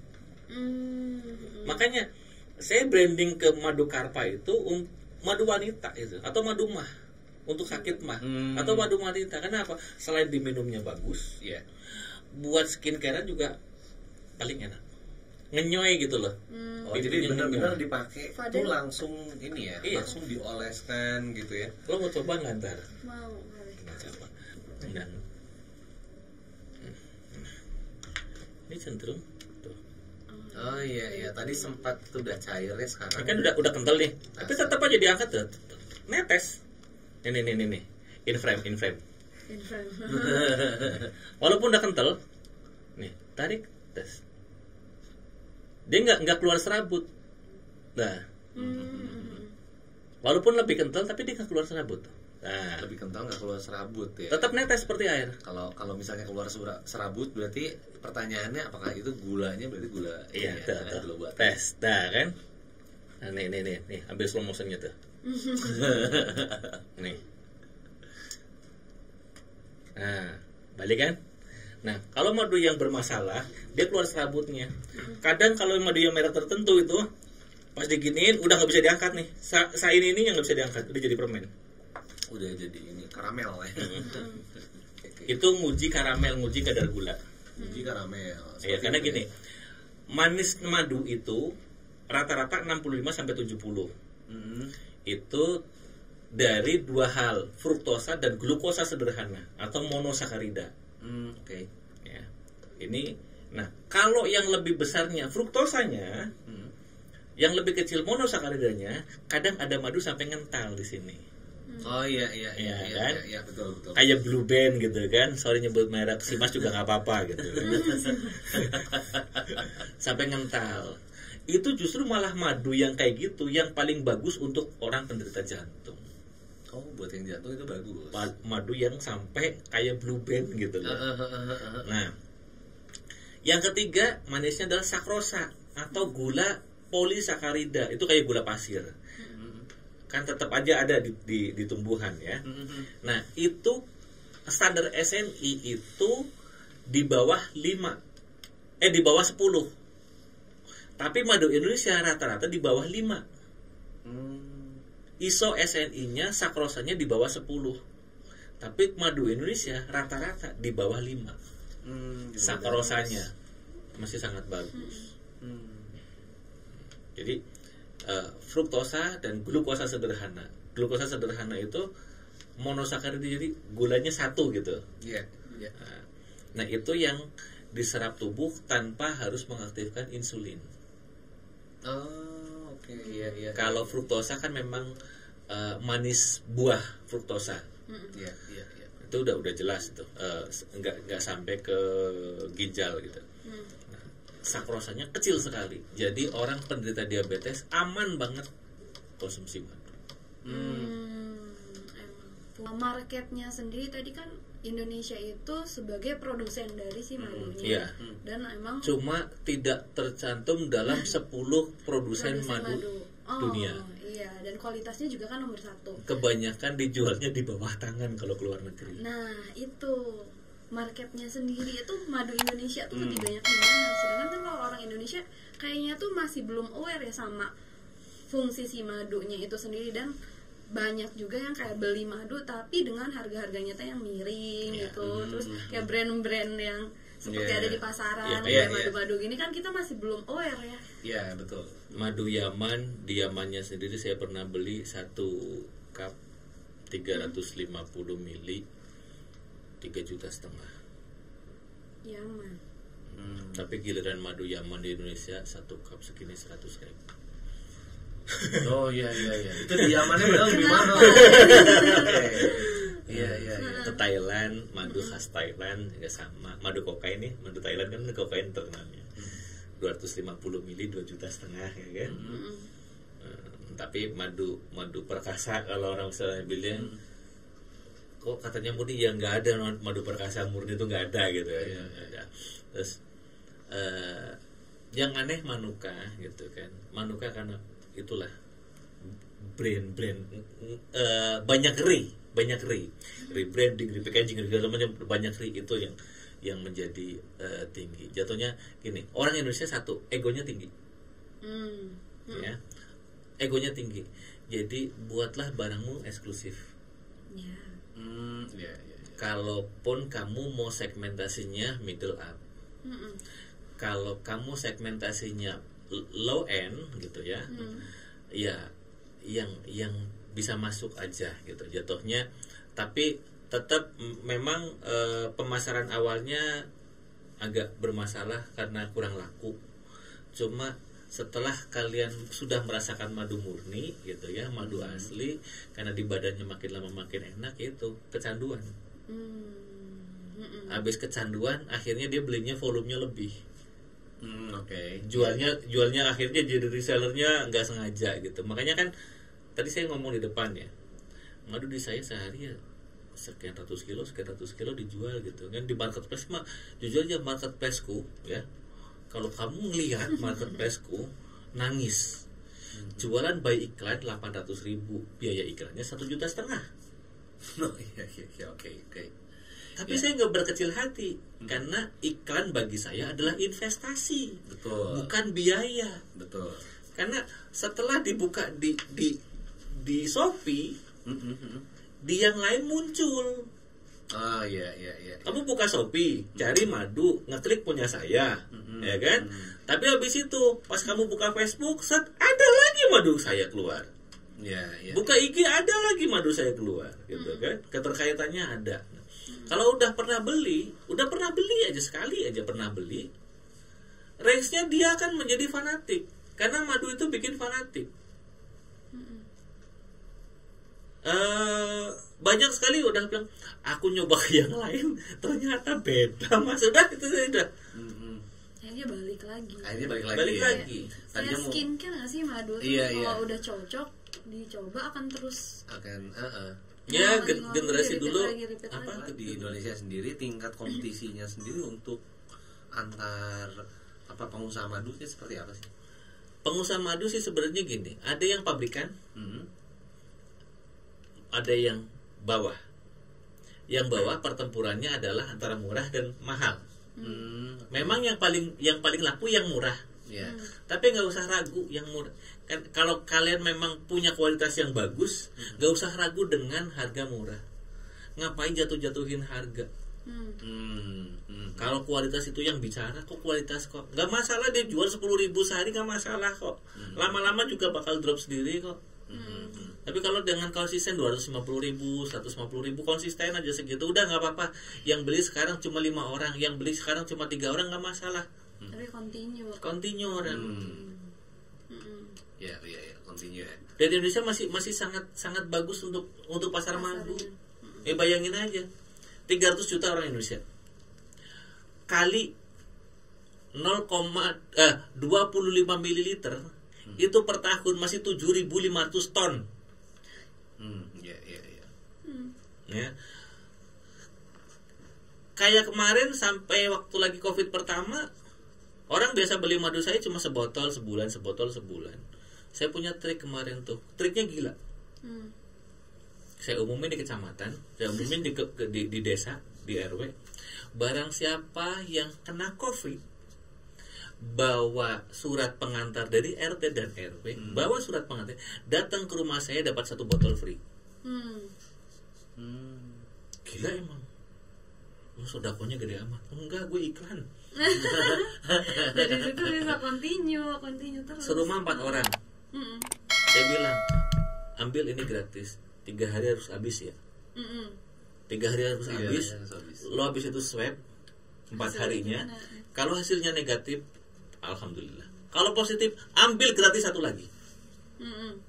Rata-rata 100% yang ambil 4 harinya swab negatif. Berbondong-bondong lah sekecamatan. Nggak cuma sebotol, sekeluarga 5 orang 5 botol. Ada yang sekeluarga ngambilnya 30 kilo, 50 kilo sekeluarga. Belum lagi ngerekomendasiin ini. Belum, iya rekomendasinya ya dari mereka ke COVID, jaringan mereka ya. Apalagi kemarin COVID lagi naik-naiknya kan bisa. Iya. Sekarang aja masih gitu kok. Oke. Emang kemarin pas Covid kedua, ini kan Covid kedua kemarin ada kan? Ini kan Covid ketiga. Saya generasi ketiga. Ya. Covid ketiga, pas Covid kedua madu nggak laku.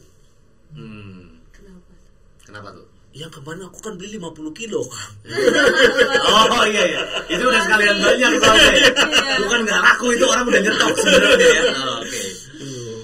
Nah, sekarang udah generasi ketiga nih, udah mulai rame lagi. Orang sekarang aware sama kesehatan sih, terutama sesuatu yang memang mereka juga bisa percaya ya, karena kan ini alami gitu ya, sesuatu yang alami lebih cenderung tidak punya efek negatif. Ya orang kan pada mangkel, gue udah vaksin tetap Covid lagi kan pada kayak gitu kemarin kan. Aku belum vaksin. Anak saya di pesantren 35 orang, 1 asrama. Ya karena saban hari minum madu terus gitu ya. 34 kena Covid. Satu-satunya anak saya akhirnya dikarantina, suruh pulang anak saya. Karena satu-satunya nggak kena Covid. Oh iya, di hasil swab itu. Iya. Hasil swab negatif ya. Iya, padahal dia ngurusin. Berarti satu kelasnya itu dia yang ngurusin. Iya. Akhirnya sama dokternya disuruh pulang. Oh. Itu kontaknya sangat erat. Iya ya. Oke. Karena madu ya. Ya mungkin itulah gitu ya. Dia konsumsi terus itu. Nah, kalau kemarin kan aku juga sempat ngobrol-ngobrol sama Pak Asep ini. Sempat ada madu dari Indonesia itu sampai diekspor ke luar, ke Amerika. Ada ya beberapa. Tuh, ceritanya gimana tuh sampai? Temen saya cewek, punya suami orang Amerika. temen waktu lagi zaman SMA, punya suami orang Amerika. Ternyata suaminya kerja di Pentagon. Tahu nggak Pentagon itu apa dan di mana? Terus nanya kan, madu Covid sebenarnya di Amerika lebih gila loh daripada di Indonesia gitu. Ya udah, aku beli ke kamu deh. Sama aja beli di saya, sama gimana? Sama susahnya, saya bilang. Mau beli sebotol sekilo, 5 kilo, 100 kilo sama gitu. Ya udah beli 100 kilo. Kan kita aja bingung, kirim ke Amerika kan. Bingung nggak bisa ngirim. Udah nyantai aja, Kang. nanti ada orang dari kedutaan datang. Bener, dari kedutaan kayak datang ke rumah. Kan gilanya ampun kalau kedutaan Amerika datang ke rumah kan, orang-orangnya kan orang bikin gempar aja kan, ambil 100 kilo udah gitu kan. Itu zamannya Donald Trump. Oke. Katanya diminum juga sama dia, katanya kata dia. Donald Trump suka gitu. Nah, pas Joe Biden katanya kemarin pas waktu era Joe Biden kemarin ngambil lagi 100 kilo lagi gitu. Berarti madu gue diminum sama orang Amerika nih gitu. Kayak jadi ini ya, minuman wajib para presiden. Penguasa Amerika itu orang nomor 1 di Amerika. Iya, aku cuma senyum-senyum aja gitu kan. Padahal baru tahu ya. Gue jual untuk reseller 100 ribuan kan. Satu botol Martian kan 100 ribuan saya jual ke reseller. Dia 1 kilo saya hargain 850.000. Oke. Tanpa nawar dan katanya madumu super banget. Tidak ada negosiasi sama sekali. Gak ada. Langsung ACC ya. Langsung ACC. Dan itu katanya madumu super banget. Super ya. Dibawa sama peneliti Jepang, madu Dorsata Jawa Barat. Diteliti, orang Jepang bilang takjub karena kenapa masih ada madu sebagus ini. Itu madu dari Jawa Barat, Priangan. Kenapa masih ada madu sebagus ini? Kadar enzim diastasenya kenapa masih 14? Umumnya yang di Jepang sendiri berapa? 1. Jauh sekali ya. Oke. Negara yang sangat Trigona lebih gila ya. Trigona kadang sampai 27. Oke. ISO 1. ISO-nya 1 ya. 1. Ini berkali-kali lipatnya ya berarti ya. Indonesia rata-rata kalau yang mellifera ya, yang ternak ini gitu ya, ini ternak rata-rata 7. 5 sampai 7. Itu tetap aja ya. Itu ternak. Yang hutan 7 ya. Hutan antara 7, 9, yang sering keluar 7, 9, 14. Oke. Trigona tadi. Trigona dari 14 sampai 27 saya pernah nemuin. Kadar enzim diastasenya. Aktivasi enzim. Diastase. Aktivasi enzim diastase itu yang paling mereduce untuk memulihkan metabolisme tubuh. Kalau misalnya untuk madu-madunya sendiri yang melakukan risetnya siapa sih? Saya sendiri mengalami riset, terus komunitas juga biasanya juga pada riset juga gitu ya. Nanti di-share lah di komunitas itu apa yang sudah ditemukan, mungkin ini bisa loh seperti ini. Ini baru saya nemu nih. Kalau bawang putih tunggal sih saya sering dengar ya buat untuk darah tinggi kan gitu, ginjal juga. Dan ternyata ini udah ada testimoninya banyak itu. Terus kalau kepengen misalnya kan nggak suka dengan baunya ya. Baunya agak unik sih memang. Jadi oke. Karena saya suka bawang sih jadi nggak masalah sih buat saya sih enak-enak aja. Nah, kalau untuk Pak Sutri sih sebenarnya gampang sih. Daun mint. Daun mint direbus sampai kayak teh gitu ya. Setelah agak hangat, tapi jangan panas ya, agak hangat. Tuang aja madu. Tuang ke madu. Madunya segimana tuh? Madunya 2 sendok lah ya, bareng 1 gelas itu. 2 sendok. Kita mulai tulang. 2 sendok. Semangat ya. Iya, semangat sekali ya. Iya, pokoknya jadi bayi lagi deh. Jadi bayi lagi. Iya. Pulang tepat waktu hari ini. Saya mau masak daun mint dulu. Oke, buat riset. Buat istri juga estrogennya naik. Estrogennya naik, buat istri juga bagus ya. Berarti oke. Jadi pada intinya sih ini kan biasanya laki-laki yang kena sakit mah. Gitu. Iya, benar. Istri biasanya juga sama, nonton bola mulu sih gitu. Jatuhnya gitu. Iya. Kode sekali ya. Pakai baju haram gitu kan. Pakai baju haram. Kenapa yang di sini merasa terpanggil? Pakai baju haram terus sambil ngomong nonton bola mulu sih gitu kan. Paham lah. Benar. Ya, paham lah ya. Biasanya kan laki-laki gitu, sakit malam lu kalau malam gitu, tapi cuek gitu kan. Udah. Daun mint dibikin teh, campur madu. Istri juga suka. Kok akhir-akhir ini sering masak mie loh tadi? Hujan. Bandung lagi sering hujan sekarang ya, jadi masak mie biar hangat gitu kan. Campur madu gitu. Biar ada efek depan balik lagi ya. Efek depan, tidak efek samping. Terus sejauh ini udah produksi berapa jenis? Bukan produksi ya. Oh iya, salah. Memasarkan lah. Udah memasarkan berapa jenis? Sebenarnya Indonesia kaya akan nektar dan disebut dengan full nektarnya Indonesia adalah, kalau memang multiflora udah paling banyak ya. Cuma memang multiflora juga fitnahnya juga paling besar. Fitnahnya buat apa? Fitnahnya. Oh, fitnahnya. Fitnahnya multiflora itu paling besar juga. Padahal madu Indonesia paling besarnya multiflora karena jenis bunganya banyak. Nah, cuma fitnahnya paling besar karena ya paling gampang untuk kayak orang malsuinnya. Ngeblank nggak tahu apa-apa udah multiflora gitu. Nah, spesial banget di Indonesia itu yang paling enak nektar mangga, tapi sekarang lagi kosong karena mangganya sudah lewat. Nektar mangga cenderung warnanya agak gelap, coklat agak gelap, kental, bagus, rasanya gurih, dan paling bagus diminum sama cewek itu karena dia bikin relax. Iya. Terus abis itu nektar rambutan. Nektar rambutan asam aminonya tinggi, makanya asam amino dan proteinnya tinggi, dan kadar apanya lagi tinggi itu. Jadi untuk pertumbuhan anak paling bagus. Buat anak mungkin lagi rambutan. Lagi masa pertumbuhan. Ya. Terus randu tuh paling segar, kadar vitaminnya tinggi. Oke. Randu. Terus ada kalau suket atau rumput itu saya cenderung mineralnya tinggi.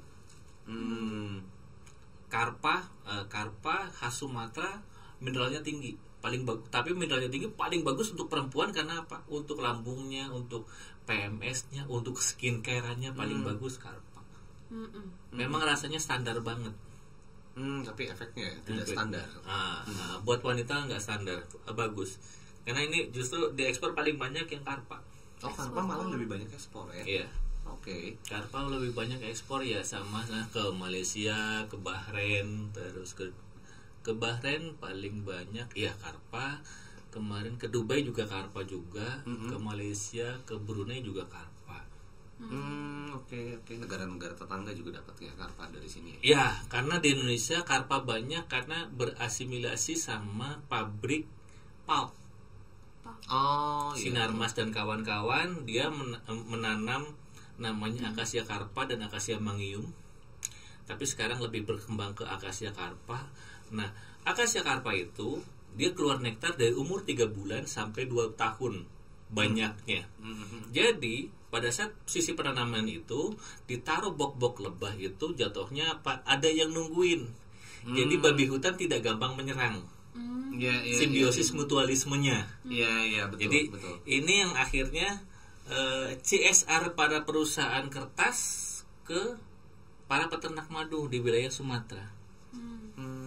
Oke. Saling menguntungkan juga ya. Saling menguntungkan. Nah, jadi makanya Sumatera sekarang penghasil madu ini kayak saya aja untuk madu karpa itu bisa sampai 50 ton per bulan. 50 ton per bulan. Dan habis itu. Insya Allah. Oke. Sebenarnya berarti yang marketnya tuh bagus ya, cuman orang-orang yang terjun di industri ini tuh masih terbatas mungkin. Ya, mumpung masih jarang, manfaatkan. Peluangnya tuh di situ. Ya, yang mau jadi resellernya boleh langsung atau gimana tuh? Enggak usah. Kalau mau jadi reseller biar Mea aja lah, biar dia aja lah yang ngurus. Oke, lewat kita berdua kalau mau daftar jadi resellernya. Kita bisa. Oke, sekarang gini, kalau untuk berjualnya sendiri berarti kan kalau di marketplace-nya tadi katanya nggak begitu maksimal ya. Lebih banyaknya berarti di offline gitu. Offline ya, tapi hasil dari marketplace. Oke, berarti trafficnya sih tetap dari marketplace ya. Oke, media sosial juga main nggak sih? Media sosial nggak begitu, hanya itu YouTube berbagi madu nggak begitu banyak lah. Baru 80 video lah, nggak banyak. Oke. 80 video tapi viewersnya banyak Pak. Oh iya, viewersnya sampai berapa sih? Baru sedikit, baru 1000-an lebih lah. Oke. Karena YouTube edukasi. bagus. Karena edukasi. Ya, karena edukasi juga penting ya di saat orang mau mengonsumsi madu, biar nggak tahu kayak permukaannya aja kan, gitu. Harus tahu ini madu tuh kayak tadi juga kita sebenarnya ada ternyata ada yang begini. Iya. Kirain madu lebah udah titik kita minum udah. Kita nggak tahu jenis-jenisnya juga, fungsinya itu madu Betul. untuk apa. Gitu. Dan sekarang juga mau tahu ya madu yang asli kayak apa, baru kebayang gitu ya. Baru kebayang dan kelihatan sih barusan ya.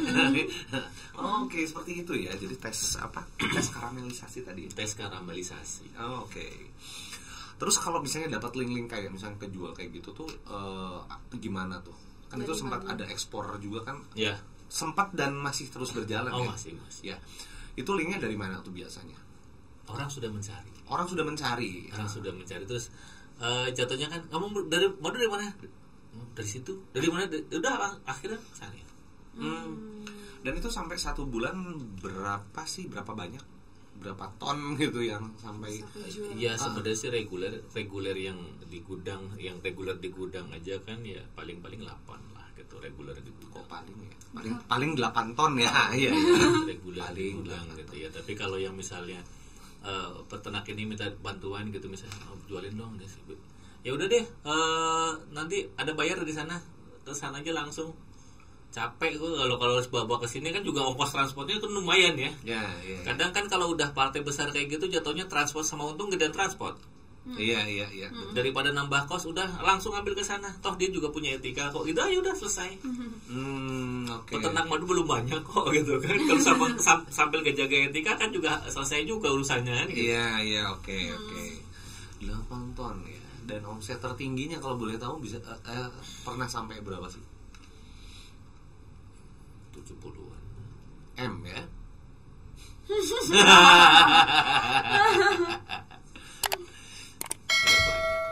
Ini nggak banyaknya, gimana biar yang lain juga ada, ternyata ada peluang. Sebenarnya saya harus belajar lagi tentang madu nih. Saya harus jadi resellernya Pak Asep misalnya. Ya sebenarnya gini ya, nyantai aja kalian jualan madu, nggak ada expirednya kok gitu. Tidak ada ya, tidak pernah ada expired madu ya. Tidak ada expirednya kok, nyantai aja. Kalaupun nggak laku juga kamu minum sering manis kok gitu. Betul, menyehatkan sendiri juga ya. Pola berpikir terendah dalam bisnis itu apa? 1, awet. Kedua enak. Nah selesai kok. Ngapain? Gak usah dijual juga gak masalah kok. Buat dipakai sendiri. Iya. Dasar bisnis terendah. Kita sudah menggunakan dasar bisnis terendah. 1, awet, kedua enak, selesai dong. Gak laku, tak telan sendiri juga enak kok. Apalagi ini sehat. Sehat, bisa berpikir lebih jernih dong kalau sehat ya. Beras aja kutuan, ini mah enggak. Iya. Benar. Iya. Iya kan, simpel banget kan. Yang kedua baru manfaatnya. Kalau kalian memang orang yang sangat pesimis dalam bisnis, mental kuli gitu misalnya, atau malah mental nganggur gitu ya. Mental kuli, tapi lebih baik kalau berhubungan sama saya lebih baik yang mental nganggur. Saya suka dengan orang-orang malas. Ya. Saya lebih suka dengan orang-orang malas. Karena orang malas itu akan lebih cepat ngambil keputusan yang paling mudah, paling enak buat dia, bisa rebahan lagi ya. Iya, bisa rebahan lagi. Betul. Jadi ini barang udah awet, iya. Kedua enak, iya. Sehat, iya. Selesai. Bisnis apa yang bisa kayak gini? Beras aja kutuan kan gitu tadi kan. Gula aja ngentel gitu kan. Kalau ngentel nyair gitu kan. Ini mah enggak. Alah disimpan makin lama makin enak kok. Kalau untuk penyimpanan sendiri, kalau madu disarankan seperti apa ya? Disarankan seperti apa? Masuk kulkas itu aman atau akan masuk kulkas itu sebenarnya ya memang agak ngurangin enzimnya, aktivasi enzimnya agak berkurang, tapi nutrisi yang lain tidak berkurang. Tuh, cuma memang enaknya ya dia agak lebih granulasi. Ya, jadi lebih tiba-tiba kayak gula, tiba-tiba agak mengkristal ya. Gitu kan. Wah, madunya palsu ya Mas, kok mengkristal gitu kan. Marjan aja gula semua nggak kristal. Ya betul. Teh botol, teh kotak aja disimpan juga nggak kristal. Iya, betul. Tapi kenapa giliran madu mengkristal kamu tuduh saya palsu? Saya yang nyari ya. Sangat lebahnya itu.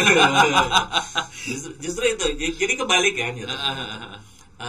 Sebenarnya disimpan di dalam kulkas, enzimnya yang agak turun aktivasinya. Cuma nutrisi lain enggak. Cuma paling bagus memang disimpan di suhu ruang. Suhu ruangan aja lah ya. Suhu disimpan. Jangan kena matahari lah gitu. Kena matahari langsung gitu ya. Jangan disimpan di luar rumah juga ya. Ada yang ngembat soalnya. Ada yang ngembat. Iya, jadi madu itu konsumsi kok bukan disimpan, kalau simpan mah dia gitu kan. Iya. Disimpan di lemari lagi. Waduh, jangan. Suhu ruangan. Ada butuh rumah BTN sama Honda Brio. Kok Brio? Boleh tawarkan lain. Honda Brio. Kita biasanya Honda Bejul pakai. Saya Kijang Kapsul. Oke. Terus apa sih channel-channel yang biasanya dipakai nih untuk berbagi insight ilmu? Kalau berbagi madu memang jujur ya jujur aja masih hanya untuk edukasi. Jualannya hanya sepintas-sepintas dan juga ya kalau ada jualannya syukur, kalau enggak ya udah gitu dong.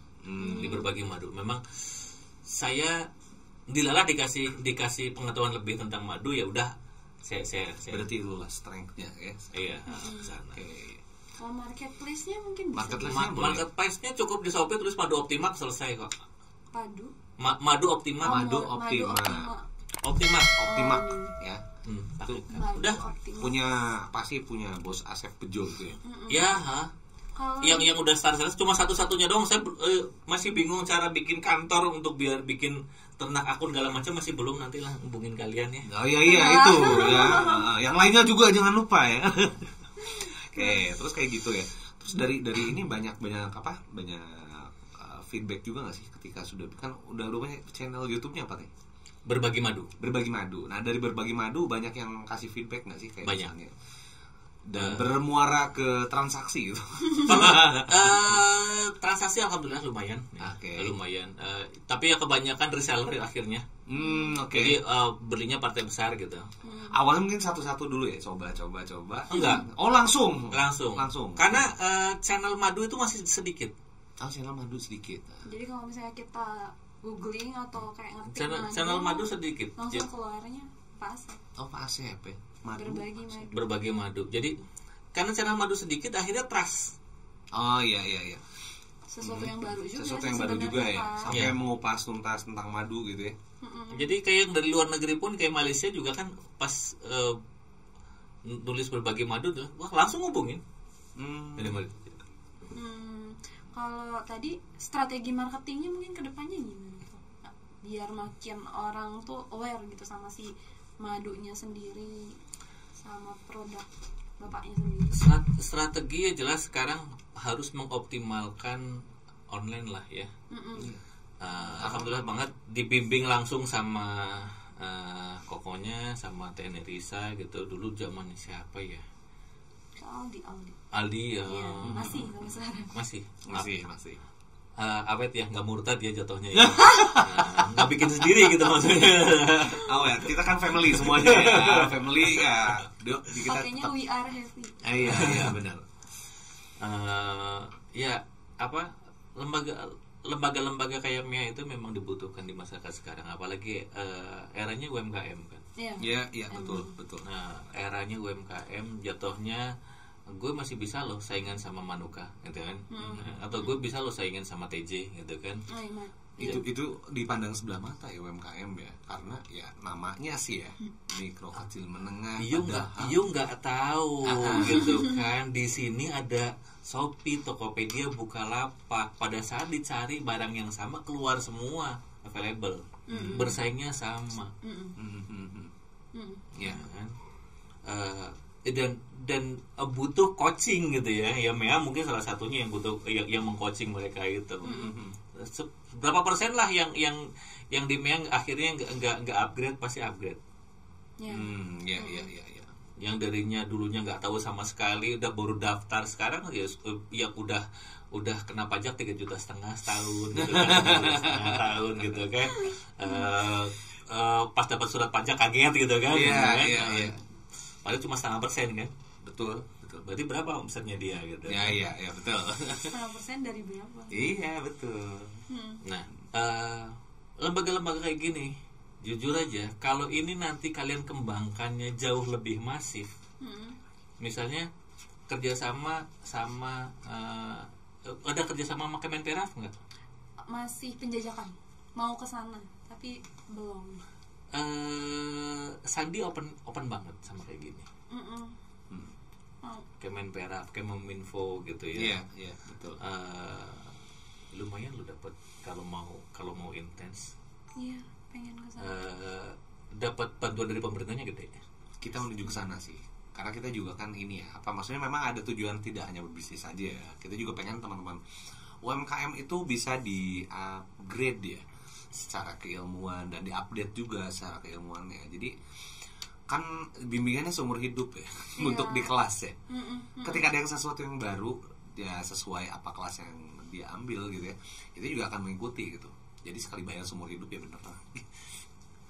Padahal kalau dilihat ya gitu, harusnya kan bayar SPP lagi tapi itu beda lagi. Ya, UMKM ya memang harus itu namanya akhirnya jadi konsultan. Saya harap malah ini masuk kayak silabus ini masuk di salah satu jurusan di perkuliahan. Harus sudah ada. Betul. Sedang ke arah sana juga sih ya. Ya, jadi kita semua ada kesempatan, peluang kita ambil. Betul. Satu desa aja ada berapa produk. Iya. Ya. Kalau dibuat kantor kayak gini misalnya MEA di kecamatan apa gitu misalnya yang menampung seluruh produk UMKM, dibikinin mall UMKM-nya, mall online-nya gitu ya, dengan berapa operator, tahu satu nomor bisa 5 operator gitu kan, bisa 5 akun ya, Shopee-nya bisa 5, Tokopedia bisa 5, Bukalapak Lazada bisa 5, Bukalapak udah keluar ya, udah nggak ada, masih ada. Sudah tidak begitu menggaung sih dibanding yang lain. Sekarang tadi kan kita ngomongin MEA ke depan. Kalau goals-nya dari Pak Asetnya sendiri ke depannya? Iya, bersama ini CVB Master. Untuk CVB Masternya sendiri. Yang jelas sih Made Indonesia harus mendunia ya. Go internasional, bukan cuma artis-artisnya aja ya, atau brand-brand skincare. Kita negara dengan natural terbaik ya. Contohnya gini, Eropa itu hutannya 5%, 10%, sisanya perkebunan. Oh iya, banyaknya perkebunan. Ya. Indonesia segila-gilanya pembantaian hutan gitu ya. Hutan di Indonesia yang masih dianggap hutan itu masih 70% lebih. Jadi tingkat kemurnian Indonesia itu sama barang itu paling bagus. Kita mau jualan apa sih gitu kan? Amerika senjata, ya kan? Korea skincare, ya kan? Jepang industri, ekonomi dan industri law Cina, ya kan? Indonesia jual apa? Hasil alam. Karena jangan hasil alam, jangan minyak lagi lah, minyak udah mau habis. Madu. Nah ini yang saya kembangkan di situ. Jadi dunia di dunia yang lain kan jatuhnya di negara-negara lain kan industrialisasinya gila-gilaan. Dan mereka sekarang sudah kekhawatiran. Eropa kemarin ke tempat saya itu pihak-pihak dari badan lebah-lebah di Eropa ngobrol-ngobrol sama saya, mereka sedang kekhawatiran itu. Di sana sedang mengalami kepunahan lebah. Ya sudahlah, pindah lagi ke sini saja. Dan akhirnya kemarin lumayan kok beli bibit lebah. Masih tanpa izin aja karena belum ada izin-izinnya. Itu beda sama benur ya. Benur tahu kan? Benur. Iya. Benih lobster. Ternyata indukan lebah 5 kali lebih mahal daripada benur. Oke. Iya. Dengan kebayang. Kita kapan tanda tangan? Iya kita bertiga maksudnya tanda tangan MOU ya kan. Nah, oke. Benur mahal kan, bibit benur kan. Ya, kalau sampai ke luar negeri mahal kan. Betul. Dan lebah 5 kali lipat lebih mahal daripada benur. Nggak mungkin beli satu lagi. Ya, benihnya tidak mungkin satu. Dan Jauh-jauh Europe penerbangan dan yang beli 14 jam loh cuma beli satu. dan yang beli walaupun di bawah tangan negara. Karena itu udah kebutuhan mereka juga kan, kebutuhan negara, Iya, ekosistem iya. mereka juga. Ekosistemnya betul. Ya di sana mungkin ada banyak taman gitu ya, ada banyak perkebunan, tapi ya kalau hutannya sendiri ya untuk membentuk satu produk yang oke, ya susah ya. Dan saya orangnya sampai gemeter. Gimana yang penting bisa ke bawah katanya. Naik private jet. Para bibit ini naiknya private jet. Oke, private jet aja udah mahal banget. 20.000 US dollar per jam nih ya. Nggak kebayang. Oke. Tapi ya maksudnya inilah nggak seni, nggak Memang ya. perizinan agak lebih susah. Dan juga kiat-kiat untuk bisa sukses nih, apalagi kan kayak anak-anak muda sekarang tuh banyak juga yang jadi entrepreneur gitu, terus banyak yang coba ingin usaha. Apa sih tips utamanya dalam membangun sebuah usaha? Tips bangun usaha sih sebenarnya gak usah ribet lah, jalanin aja. Nah, jika jalanin aja. Jadi gini, kenapa katanya jalanin aja? Semua berawal dari jalan. Iya. Kalian mulai dulu. Karena gini,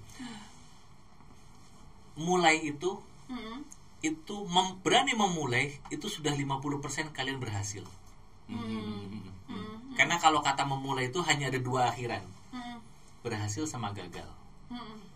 Berarti sudah punya 50% keberhasilan.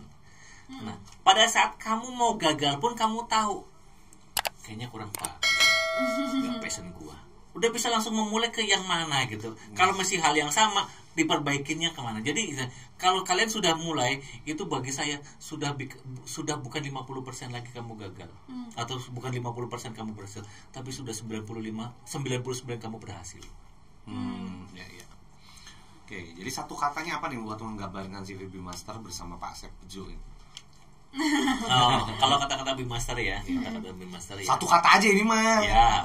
Satu kata ini. Satu kata loh. Satu kata. Apa ya? Bejo. Banyak slogan sih sebenarnya. Kayak misalnya sing paling gampang ya bejo ya. Madu itu kan manis. Ya. Bagi saya sehat itu manis. Oke. Jadi lebih ke sehat ya. Sehat itu manis. Kalau kita dengar kan biasanya sehat itu mahal. Iya, sehat itu manis. Sehat itu manis. Kayak madu. Iya, kayak madu. Masa kayak kamu? Kayak saya juga dong. Terus banyak yang report. Sehat itu manis. Oke, sehat itu manis ya. Terus ya tipsnya itu ya, berarti mulai aja. Iya, daripada diangan-angan, diobrolin, tapi nggak mulai ya pada akhirnya. Sarasa dadi wong pinter. Oke, ya memang orang pintar.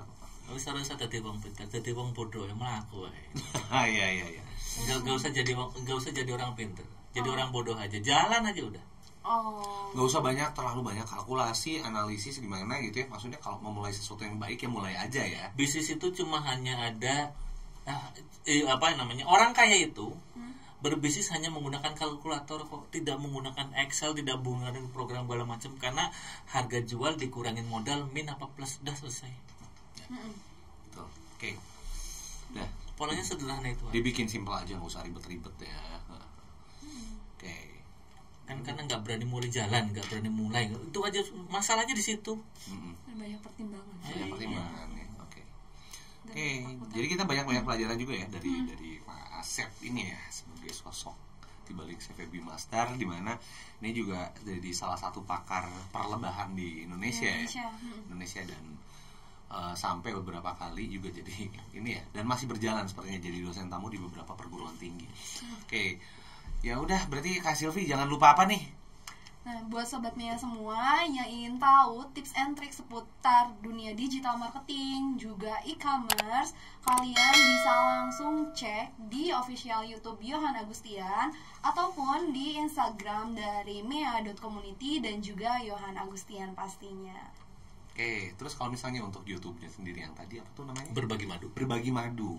Mungkin buat teman-teman atau Sobat Mea yang memang pengen lebih kenal dengan sosoknya Pak Asep Bejo, kemudian sama madu, produk madu, kemudian tentang pengetahuan tentang madunya boleh dicek juga ya di situ ya. Oke, buka aja di Berbagi Madu.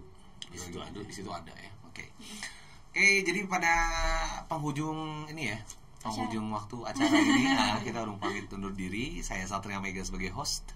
Saya Sylvia Noviani sebagai co-host. Oke, kita ucapkan terima kasih buat Pak Asep buat waktunya dan wawasannya yang dibagikan tadi. Dan kita pamit undur diri. Ciao.